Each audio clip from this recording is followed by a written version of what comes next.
Perfect. All set. All right. Yeah, looks like it's going. Perfect. So I want to welcome everybody. I'm glad to see everyone showing interest in getting their fitness together and promoting a healthy lifestyle. As chamber members, we're eager to hear what the founder of Fit Strength Performance, Mark Bruce, who's here with us today, has to give us about breaking weight loss myths.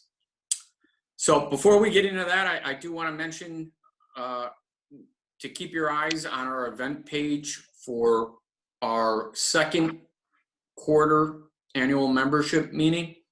We'll be announcing that soon, and we'll be doing a presentation on that will encompass some PPP updates that we were kind of talking about and the financial market in general.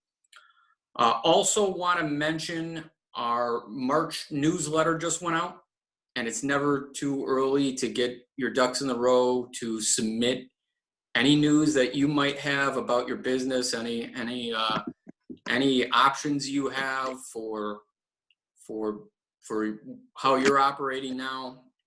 Please utilize it. It goes to social media sites like Facebook, LinkedIn, Twitter, and on our distribution list, we have over 500 people that receive that. So it's a great opportunity to promote your business, share any news that you might have, and we'll also post that through the chamber Facebook, LinkedIn, and Twitter accounts. So with that being said, I want to introduce our guest speaker today, Mark Bruce. In addition to being the founder of Fit Strength, Mark is a certified strength and conditioning specialist. He's also earned an ACE personal training certification. And over the past decade, he's worked with adults, athletes, developing strength, increasing performance, and reaching weight loss goals. He has an undergraduate degree in psychology and education and a master's degree in counseling. And I can tell you that comes into play. Mark and I were talking before. He deals with a lot of athletes, and having that counseling background, I'm sure, helps with young school teens. So with that, I want to thank Mark for being willing to share his insights and take it from there. Oh, I think you're muted.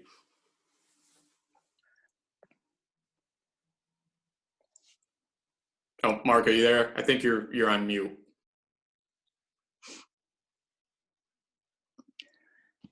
Got it. Thanks so much, Jim. I appreciate it. Zoom newbie, I guess, huh? So everybody here might know I've had technical issues myself. Well, thanks so much. I want to thank Diane. She definitely she pulled me in on this and put this on my radar to put something together. This is something that I'm passionate about, talking or speaking to individuals like yourself. If you can write in the question box, please feel free. Any questions pop up, write your questions down, regardless if it pertains to what we're talking about.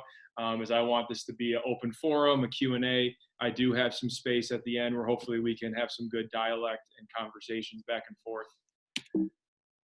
So breaking weight loss myth. I know we got a gentleman riding a bike. I know I have a client here, a former high school athlete of mine is here, and I don't know about anyone else who has some fitness endeavors, but if you've ever searched on the internet and typed in weight loss, you are going to get thousands and thousands and thousands and thousands and thousands and thousands of pieces of information to figure out what's going to guide you to reaching your goals. So hopefully this can kind of give you a plan and an action plan and a direct line attack, so you can start to make strides to reaching your goal, regardless if it's weight loss, gaining muscle, moving better, because you'll experience with this PowerPoint that I'm a very movement-based individual, and if you can't move well, you will inhibit your chances of reaching that long-term journey of losing weight and keeping it off.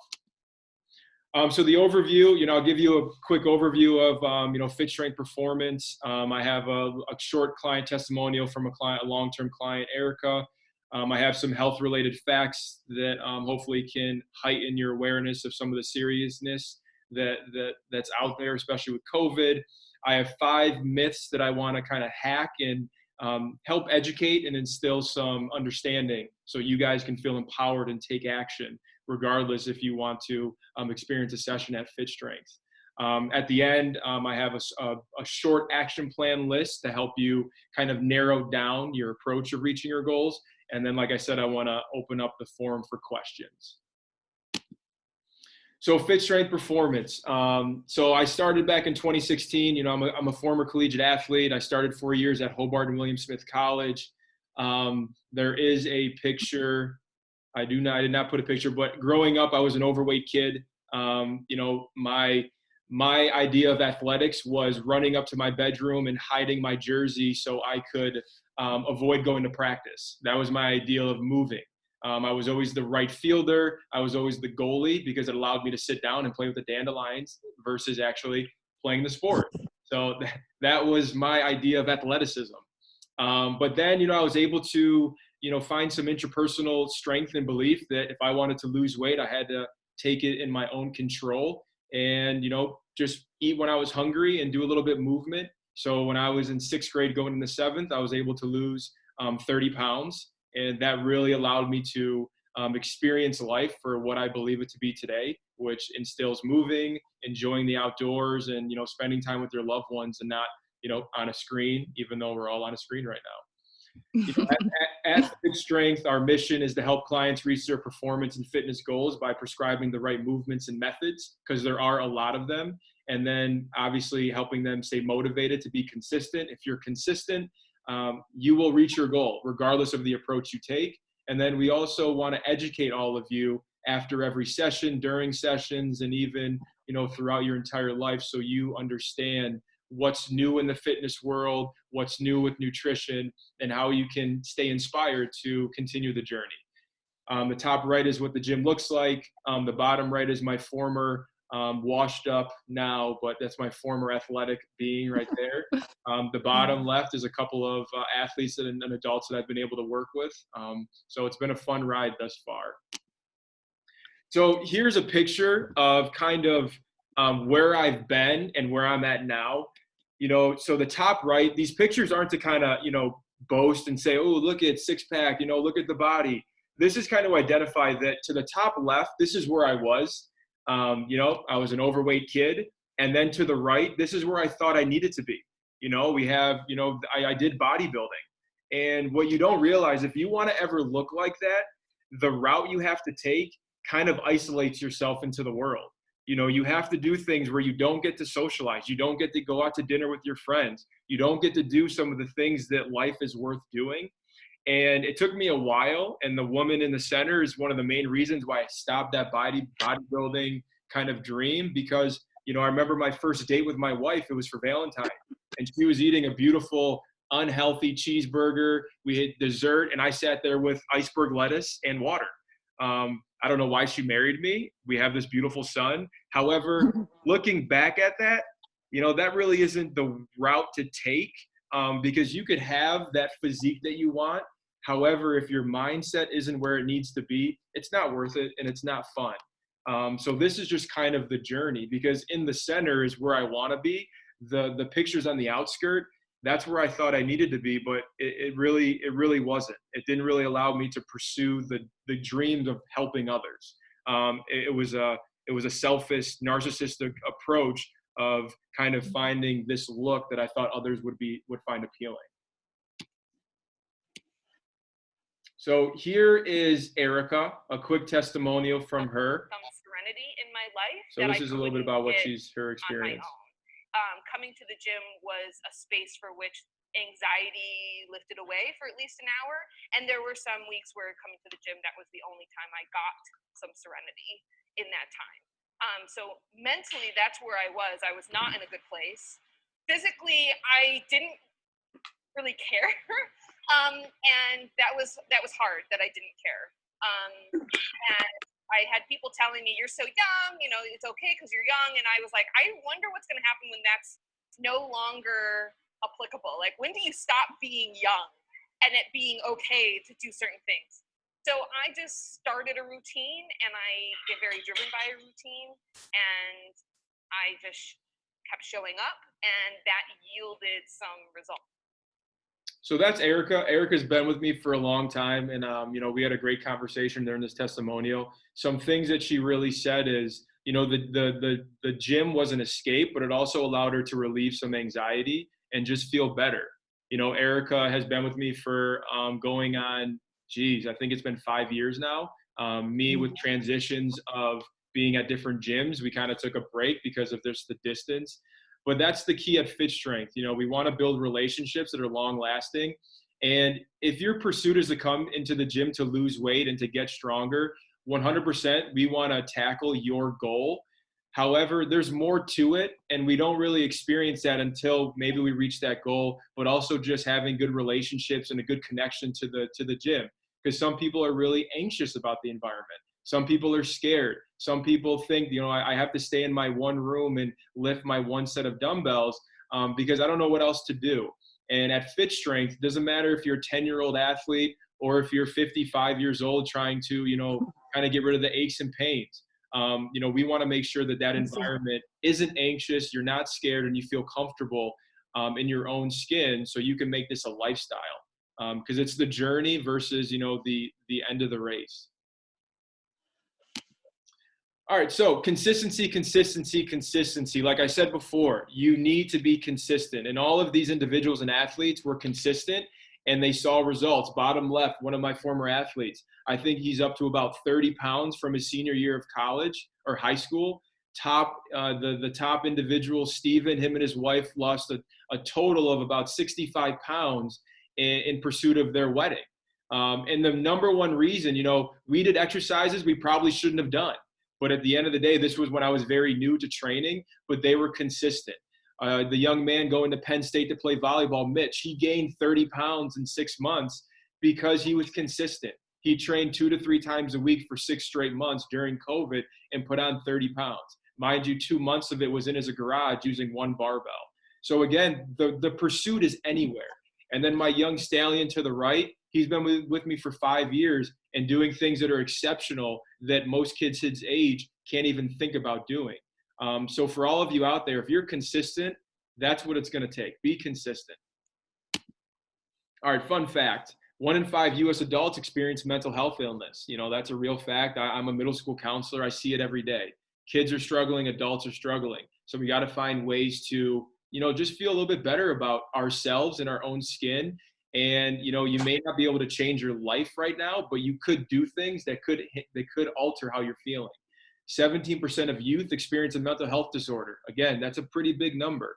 2016 reported obesity increased for over 20 years or 20 years and up from 33.9% to 38.6%. And then 17.8% for those 2 years old to 19 years old. The things that I really highlight for my adults, there's almost going to be 500,000 rotator cuff related surgeries each year. That's no joke. So if you want to factor in the cost of physical therapy, the pain and kind of depression you're going to go through when you can't even lift a pencil, it may cost you $300 a month to train with me 3 times a week or 4 times a week for a year.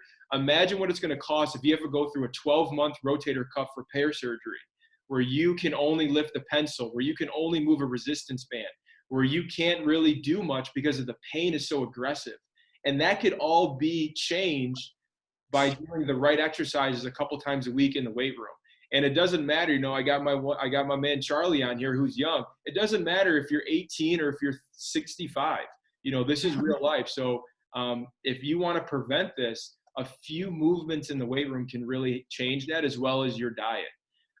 Half American adults will experience arthritic pain in at least one knee. That could lead to a knee replacement, no different than the rotator cuff.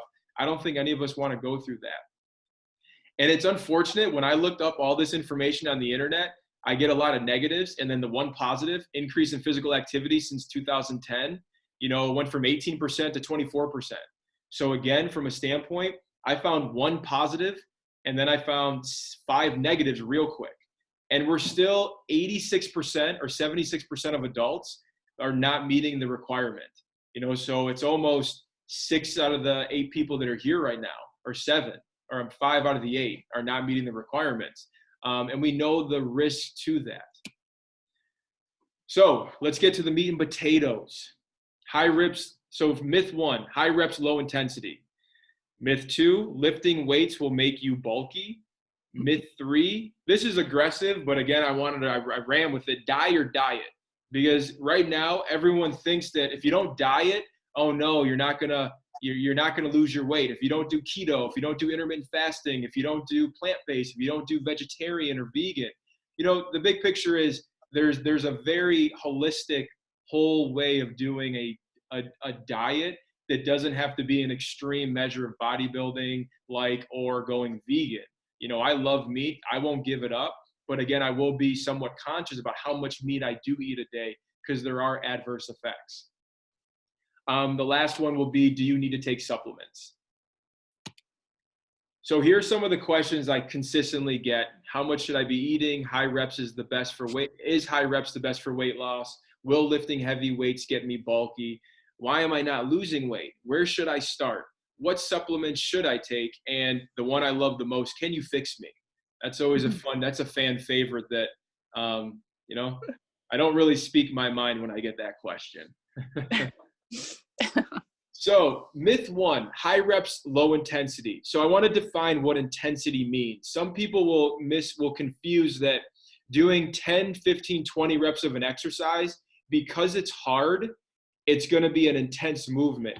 Intensity is going to be defined by how heavy the load is, because your body's going to experience an intense, it's going to experience an intense reaction based on the load and not the volume. So if you're someone that lifts 10 to 20 reps, you're not lifting in an intense fashion. You're just doing high volume, which is metabolically demanding. And if we look at some coined terms, we have hypertrophy, and people think of hypertrophy as, our big guy over here, Phil Heath, a bodybuilder. And that'll kind of break some myths that if you lift in a certain way, you'll look like that. And then we have endurance training. We have endurance where that's, our Lance Armstrong likes, but there is a middle, but that's almost this high rep, low intensity mindset. So we look at some pros and cons of high volume training. The one answer I have for all of you is it all is going to depend. So Tyler, if you say, hey, Mark, what's the best thing I can do? I'm gonna say it's gonna depend, buddy. Diana, if you say, hey, I'm doing, squats in a chair, is that the best exercise? Well, I'm saying it's gonna depend. If James asks, hey, should I do a vegan diet? It's gonna be dependable on what your goal is and where you're at today. So there's no black and white, this is how you do it. There's research that backs one thing up, but there's always research that's gonna back something else up. So if we look at high volume training, what are the pros? Number 1 with any type of training is you're moving. So if that's the only style of training it can't be all or none. I'm not going to train because Mark said it could cause pain. Well, I'd rather you move than not move. And this is where we can kind of critique your mindset and give you some different movements so you can get the bang for your buck, but change it up a little bit. It works up a sweat, no doubt. Lifting 10, 20 reps, Tyler, you said it yourself. I love to sweat.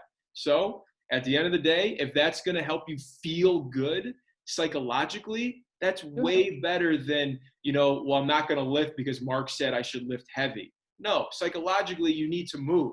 So if that's the only thing you know how to do, it's better than nothing, because 76% of Americans don't move. So I think you're winning already. It makes you sore. Being sore could be a sign that you are one step closer to losing weight or getting stronger. So again, it could be an indication that you are there. Soreness won't define if you are doing the right thing.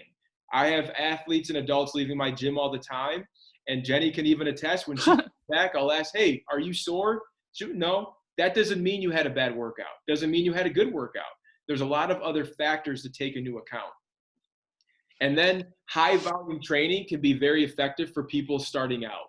So if you're brand new to lifting weight, high volume training could be a good route to groove the pattern, to feel good, to feel your muscles. And again, if you're brand new, you don't want to go right into heavy lifting because then you could get hurt. So this is where high volume training could be helpful. And then for some of my clients, we'll do some higher volume work that aids in recovery. We've all experienced COVID, and stress is a real thing. So sometimes doing, like 20 push-ups, 10, 15 bodyweight squats, going for a 3-minute run, more high volume. I know Darren went for a bike ride. Those are great things that helps with recovery, and psychologically that's good, but then also to bounce back for another harder workout, that could be helpful. Because we have our parasympathetic nervous system and our sympathetic nervous system. If we're always sympathetic, meaning our heart rate is always high, that's fight or flight. So imagine always walking in front of a car and having to dodge it.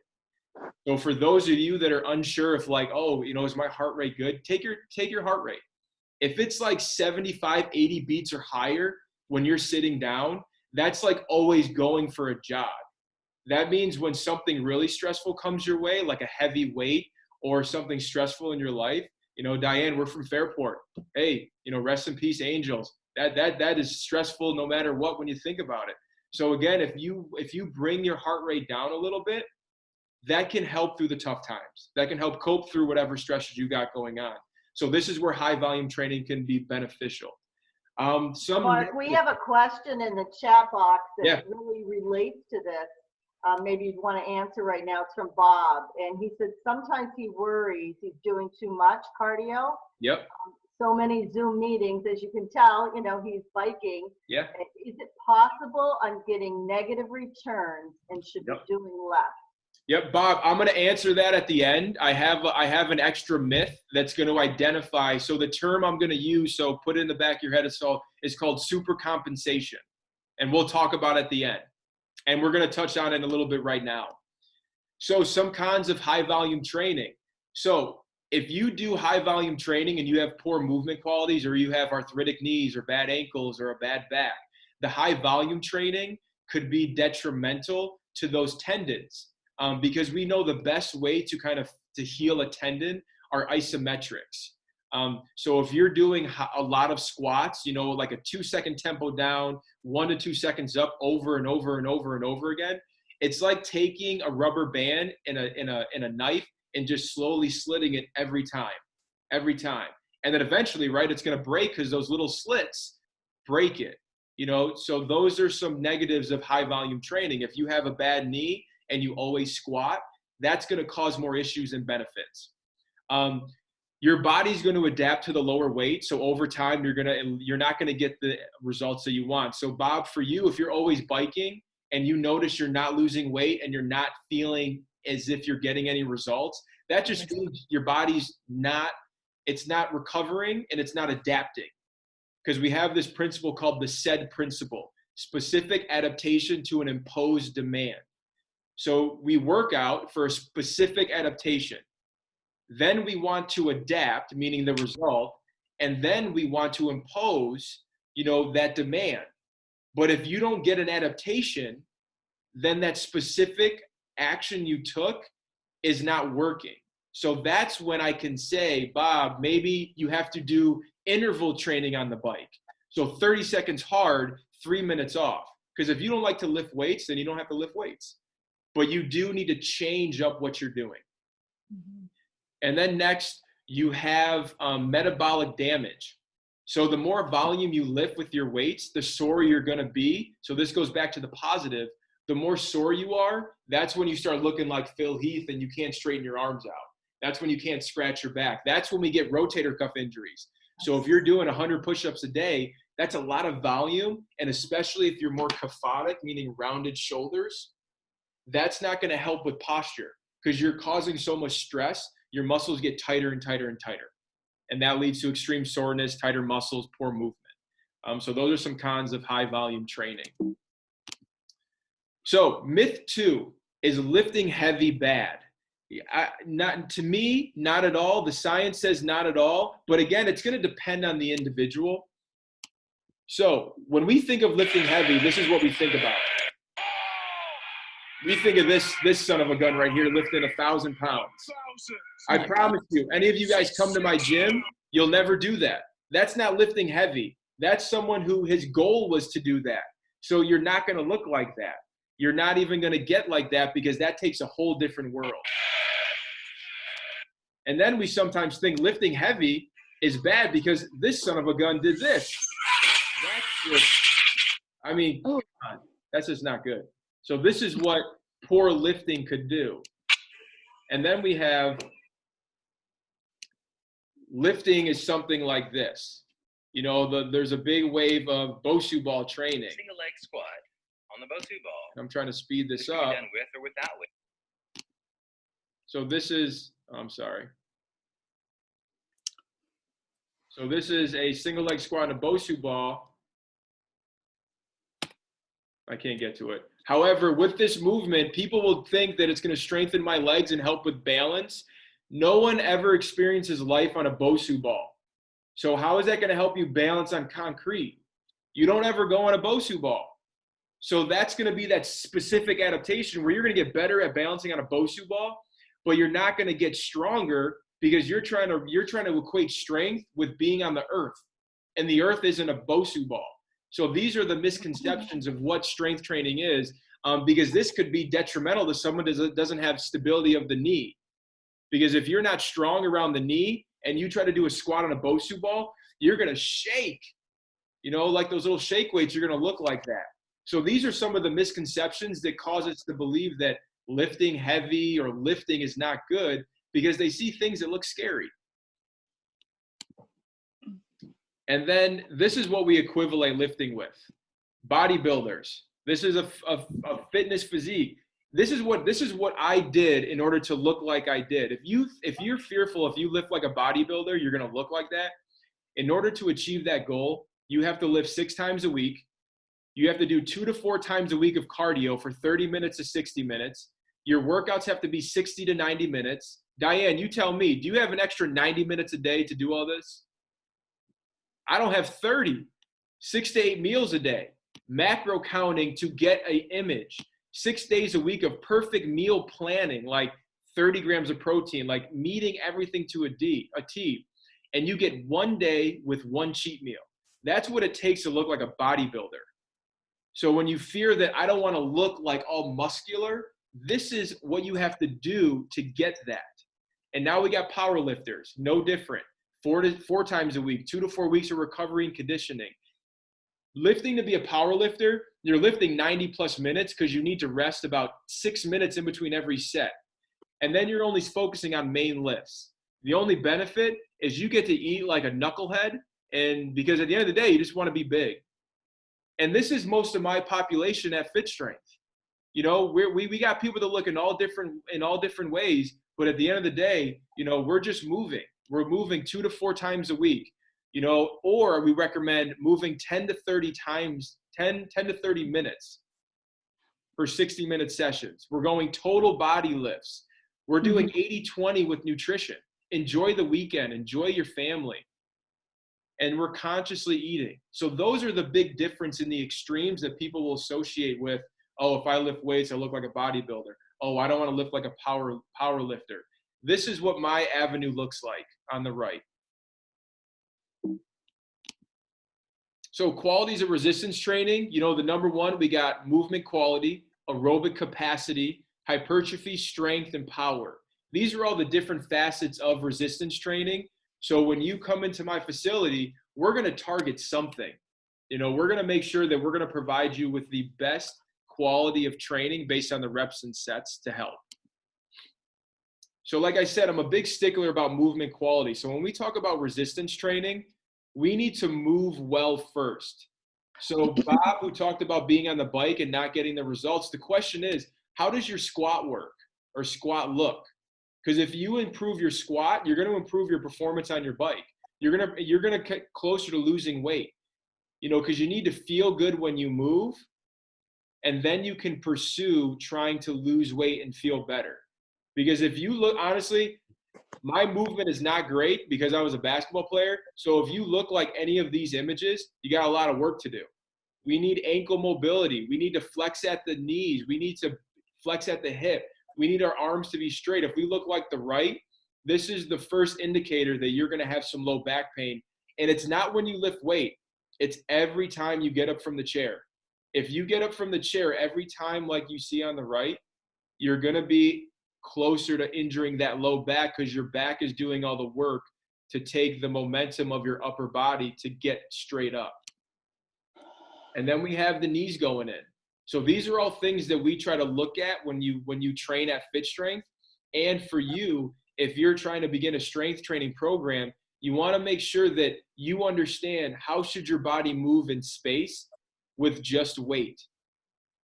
So these are important indicators of where you should start with strength training, because this is where we start. Movement quality first. And then we can talk about dumbbells, kettlebells, barbells, trap bars, med balls, sleds, bikes. Those are the big rocks. So these are some of the primal patterns that everyone should be focusing on when you're in the weight room. We got squats, 2 legs, 1 leg, hinge, 2 legs, 1 leg. So that can be a single leg or both legs. So that's an RDL, single leg RDL, vertical pushing and pulling, horizontal pushing and pulling, and rotary stability.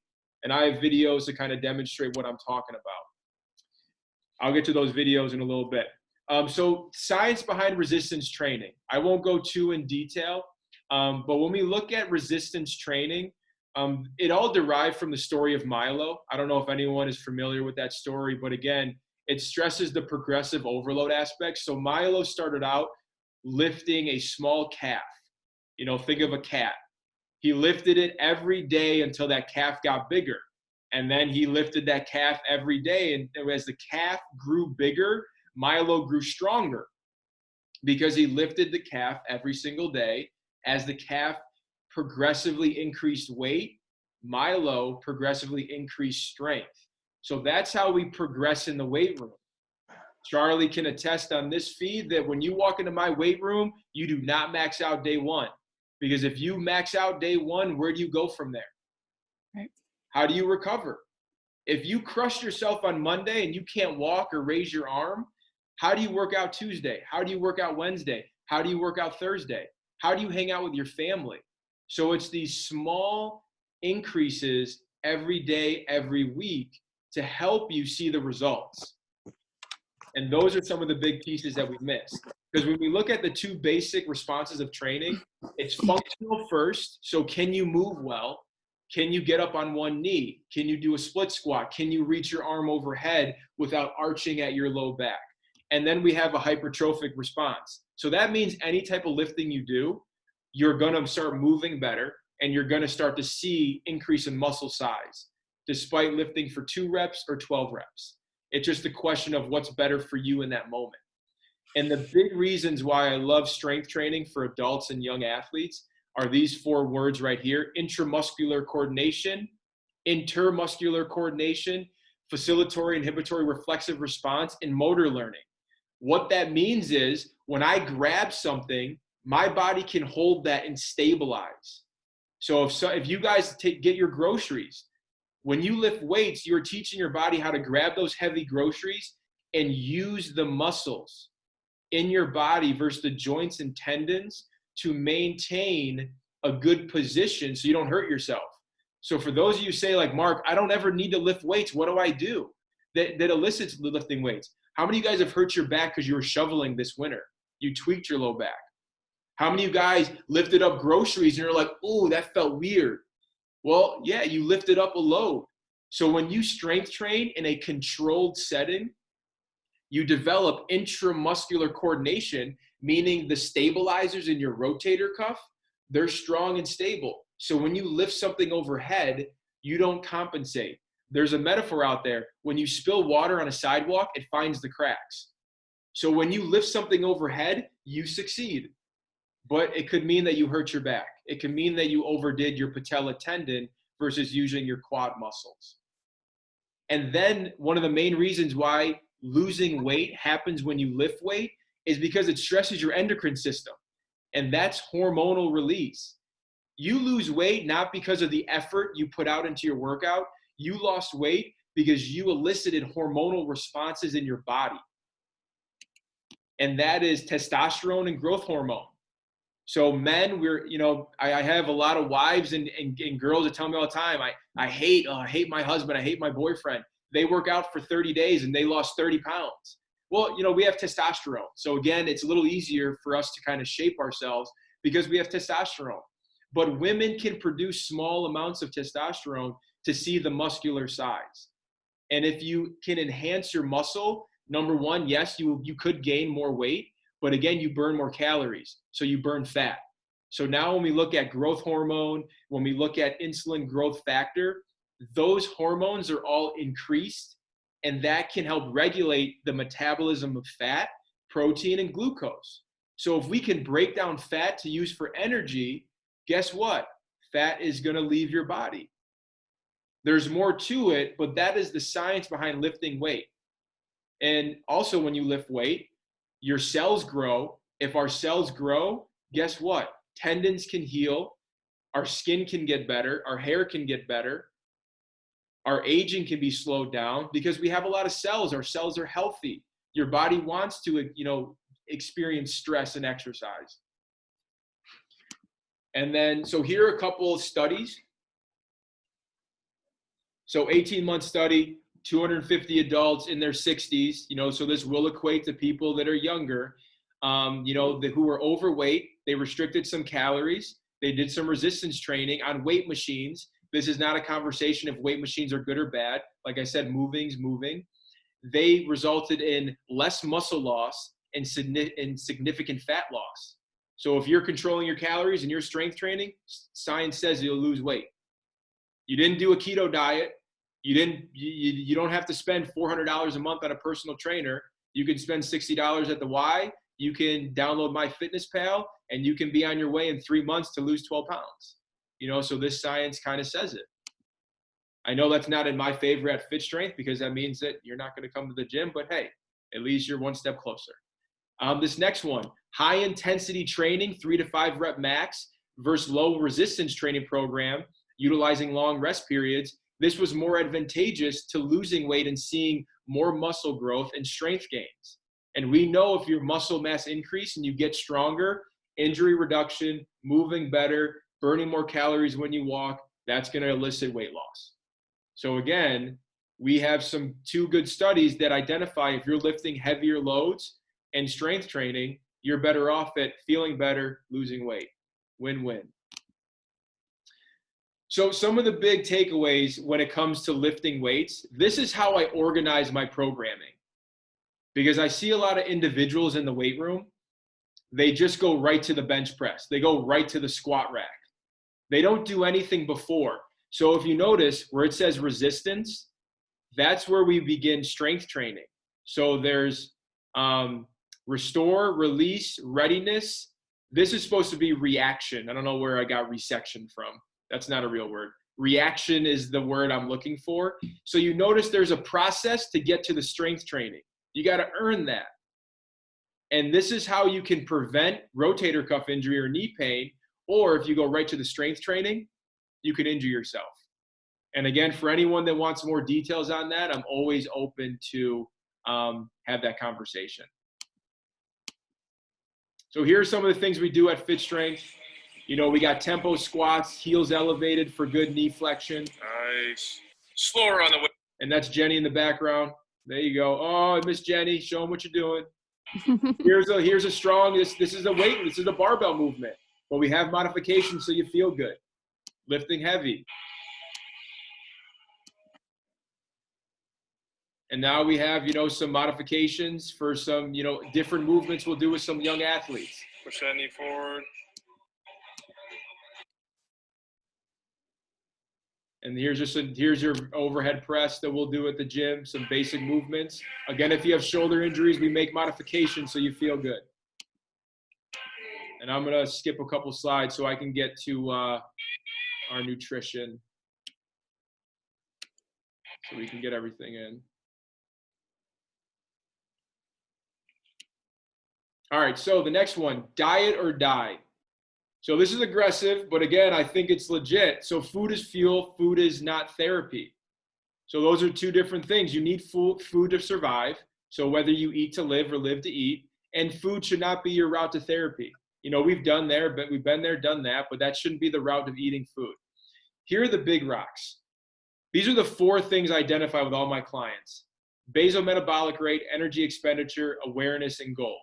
So what is your BMR? This is just an example of me. Everyone here right now sitting and breathing, you have to ingest a certain amount of calories if you do not, if you want to maintain. So by you waking up and putting your feet on the ground, that means that you need a certain amount of calories. So for me being 32, 190 pounds, 6 foot, very active, I work at a gym, this is my BMR. 1,800 calories just to maintain, just to survive. If I do not meet this requirement, I gain weight. I will hold on and store fat, and it's a survival mechanism. So if I want to, let's say I want to lose weight or gain weight, this would be, so the 2,600 is just to maintain, because you have to factor in our energy expenditure. And I'll give everyone the link. So if I click that, that's gonna, I use one link on or app on Google, or it's type in calculate my BMR, and that'll give you all your information. And then I always recommend download My Fitness Pal. So if we look at weight loss, if you want to lose weight, you have to, it's going to be 3,500 calories, either plus or minus. That's per week. So if I want to lose 1 pound per week, I have to subtract between 250 and 500 calories. So that's going to be the big rocks. I wouldn't say don't go for the home run, because you want to build up to your maintenance weight first. So if you're someone that eats 500 calories a day, you shouldn't subtract 500 calories to go to 0. You should build up to your maintenance, to whatever whatever your BMR says. So 18. Now, if you want to look at protein, you should be ingesting anywhere from 0.6 to 1 grams of protein per body weight. That 0.6, so the less you exercise per week, the less protein you need to have. Okay, so if I weigh 190 pounds and I work out 3 times a week, I should be about 0.8 to 1.0 grams of protein a day. So that's about 190 grams a day. Your fats and carbs will vary. If you're looking for weight loss, we recommend higher protein, higher fat, lower carbs. If you're looking for improved performance, so Bill, if you want to be a really good biker and try to get the Tour de France, you want to go higher carb and higher carb than fat, because carbs are going to help with energy. Glucose is energy. So if you're working out for an hour a day, make sure you're eating carbs, because you need that energy. And if you don't, you hold and you store. So if you download My Fitness Pal and type into Google, calculate my BMR, you will be able to get your baseline numbers right then and there. So like I said, this is me. This is what I'm looking at. If I want to reach my goals, 190, 100 grams of fat, 150 grams of carbs. You have to be aware first if this is what you want. So the big question with insulin. Insulin's a huge game player in whether you're losing weight or gaining weight. So insulin is a hormone secreted by the liver that will regulate blood, and that will help regulate how you metabolize carbs and protein. If you are insulin resistant, that simply means that you probably have eaten more carbs than your body needs, and you have big fat cells. And now when insulin tries to go in, it can't get into your cells. Your body won't absorb it to use it for anything beneficial. And then it goes out into your body. It damages your blood glucose, makes those increase, and then you start gaining weight. And this is where you see diabetes, obesity, high blood pressure, stroke, metabolic syndrome. So you want to be more insulin sensitive, because the more sensitive you are, the better your body handles insulin sensitivity. So how do you balance that? How do you become more insulin sensitive? Well, I'm going to go back a little bit. You can do a little bit of fasting. So if you go 8 to 12 hours before eating your first meal, that can help. Eating more vegetables, eating less carbs, and eating more lean proteins. Those are 3 strategies to become more insulin sensitive. And if you're someone that deals with high blood pressure, has diabetes, or is obese, because there's a correlation between obese and diabetes, you can either A, not be obese, and either B, not have diabetes anymore. Because there has been studies that show people get rid of diabetes who lose weight and become more insulin sensitive. So those are the big rocks with nutrition as far as should you diet. I haven't talked anything about diets. Not one thing other than know your BMR, know how much energy you're expending, know the proteins, carbs, and fats you should be eating, and then being more aware of, when you are eating. That 8 to 12 hour window could help. So supplements. Before you even think about supplements, and this is my favorite thing to show people, if you notice, supplements, that's how much supplements plays a role in your success. Very small. So if you want to spend $200 a month on supplements, but you don't focus on your calories, your macros, your micros, your meal timing, you're throwing $200 a month away. But if you spend $200 on supplements and it helps you be better with calories, macros, and micronutrients, then it could be a good investment. So when you want to talk about supplements, you got to know your calories. You got to drink more water. You have to make sure you're getting in your vegetables, your proteins, your lean meats, and things like that. That'll help you way better than creatine. Protein supplements are good, and here's the ones that I recommend. Protein powder is good because it's hard to get in all the protein you need. Creatine, those are more recommended for athletes that are training at high levels. Research does show that it helps. But again, if you're lifting 2 to 4 times a week and you don't really have this, I want to be a better athlete, or I want to look, I want to be a bodybuilder, you don't save your money on creatine. It does show that it helps. I recommend greens and fruits powders just to get in all your vegetables. Vitamin D, C, collagen, magnesium, and zinc. Those are great to help with sleep. Iron, if you're someone that struggles with getting in all your protein and you don't like meat, then iron is good. You got to be careful if you're plant-based or vegan, because you're missing out on a lot of your B vitamins that you can only get from lean meats. So this is where you have to consult with a doctor first. And then I recommend some B6 or B12 if you are plant-based or vegan. And then fish and krill oil has been shown good for brain health. So Bob, this one's for you. Our last myth, all or none. So like I said, super compensation. What we have here is the whole goal of training. Before training, you should be at your baseline. Not fatigued, not stressed. You should be not fatigued and not stressed, but again, life gets in the way. When you train, you become fatigued, so you go below your baseline. In order to get that super compensation result, which is results. Super compensation means weight loss, getting stronger, jumping higher, running faster, feeling better, moving better, no more joint pain, tendon pain. You have to recover. If you don't recover, Bob, like you said, you think you're overdoing it, you're going to see adverse results. You're going to decline. So that's the question. First, measure. How do you know if you're not getting better? Well, after 6, 8, 12 weeks, did you lose weight? Did you get stronger? Did you get faster? Does your knee feel better? If all no, you have to weigh in what you're doing every day. How are you sleeping? How are you eating? How is your training? And then you can kind of manipulate what's going on. So the SMART, I think we all have heard the SMART goals: specific, measurable, attainable, realistic. I want to open up the floor for some questions. So I'm going to push through all this. This is the action plan. But do we have any questions? I know it's 5 o'clock now, so I guess we can go a couple minutes with questions if people have time. I thought it was really awesome. And I just calculated my BMR. I have to run to a 5 o'clock real quick, but I was shorting myself about 700 calories a day. Yeah. After starting a crash diet. So that was really, really helpful to me. Cool. But I look forward to the next event, you all, and I have to run right now. Great. Thank you. Great to meet you, buddy. Take Yes, care. sir. Thanks, Howard. See y'all. Anyone else have any questions? It seems like a very comprehensive approach you have, Mark, with this. And it's a lot for people to wrap their heads around. Yeah. Do you see stages of when people first come to you, their progression toward all of this versus, coming in, okay, buying it, buying all the concepts and being on board with everything? Is there a progression? Yeah. So, I'm going to pull up a slide. So number one, the action plan is I think step 2 is huge. If you find someone to help you create a plan, that will get you to where you want to go.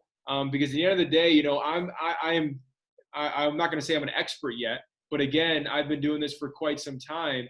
So we try to put you in a position to achieve the goal that you can achieve. Because people may want to, like, you know, some people may want to lose 30 pounds, want to bench press 315, or, you know, want to, you know, ride do a full marathon. You know, you can't do that today, but if you continue to show up and meet with us, well, we can have these conversations and iron out a plan that's attainable. Because that's number one. You got to identify your goal and you know, spend the money to find someone to help carve out a plan so you can see that progression. Because if you go in haphazardly, you don't know what you're going to get. You could hurt yourself. You may be going the wrong direction when someone can say, just turn left a little bit and you'll be okay. So, you know, that's usually what I say to people. You know, if you show up to the gym, you're going to reach your goal. It's just being consistent about that. So you got to show up.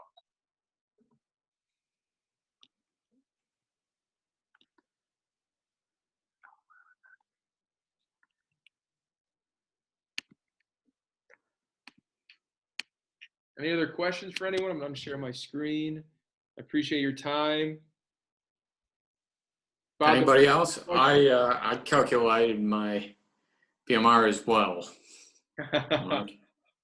So I might be taking in too much. Yeah, so, you know, that's the thing with your BMR. Once you calculate it, if you're way under, don't attack it. Don't go right to it the next day. When I first started training, I made people do that, and they threw up the next day.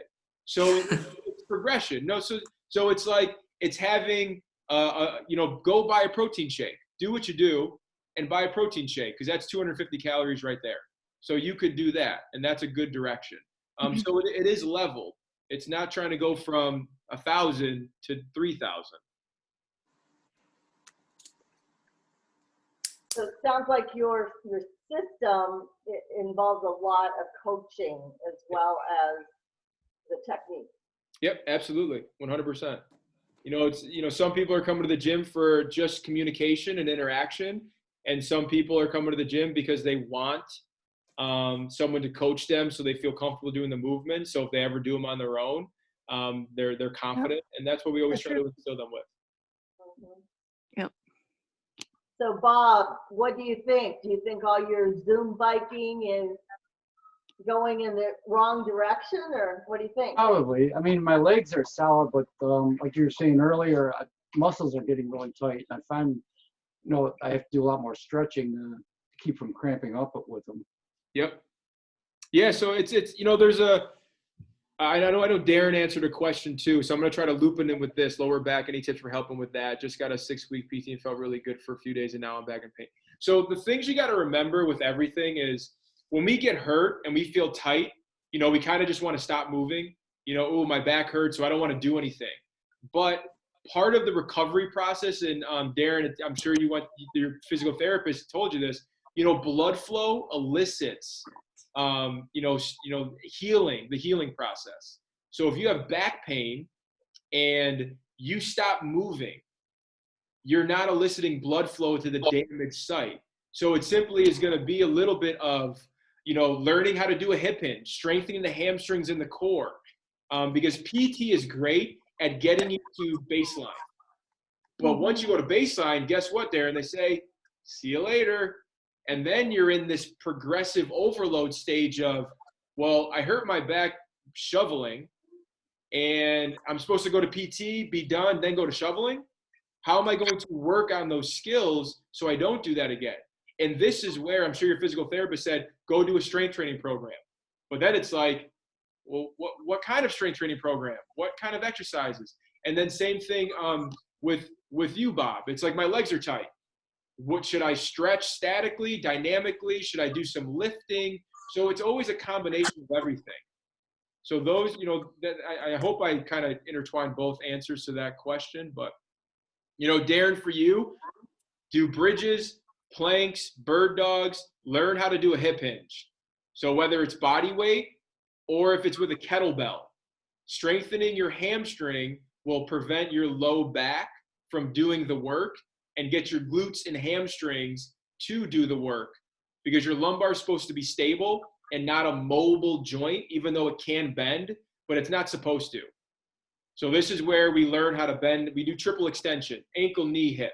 You gotta learn how to bend at those joints, and that'll help the muscle do what it's supposed to do and prevent the back, which it's always the back, taking over.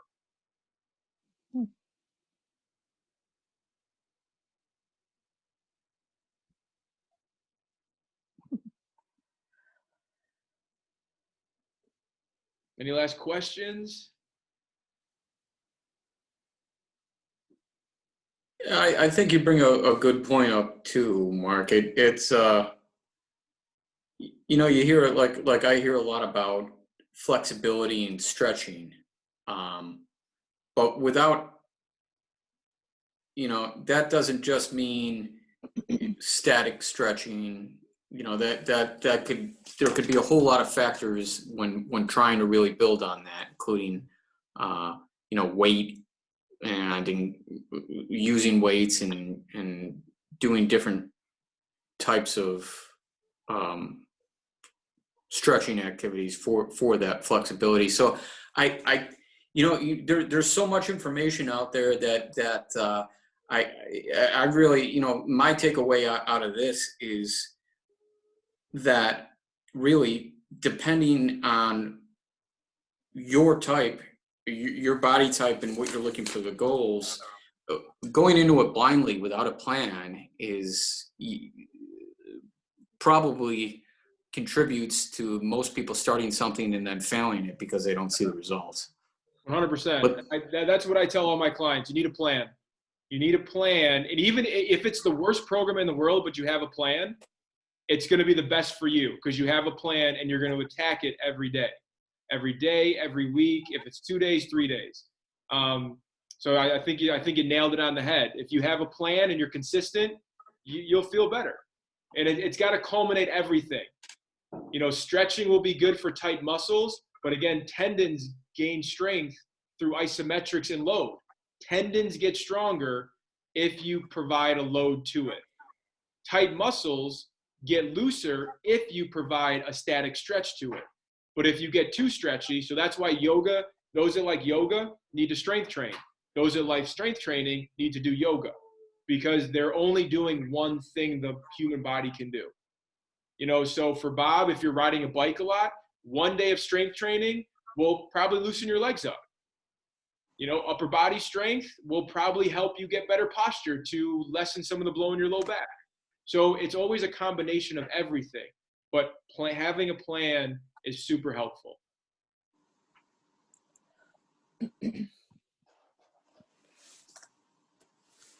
Anybody else?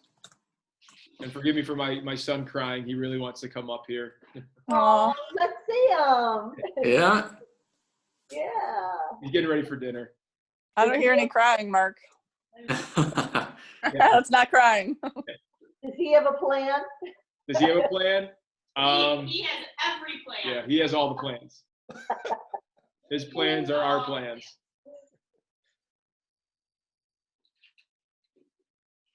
And if any of you guys need anything, please don't hesitate. I know I'll share this video. I'll share some more pieces of information based on what we talked about. My email is just my first name, Mark, @fit-strength.com.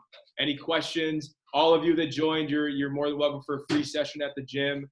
I'm always happy to jump on a 30-minute readiness consult Zoom meeting to kind of help identify some plans for you, if you could benefit from that. Well, great. Mark.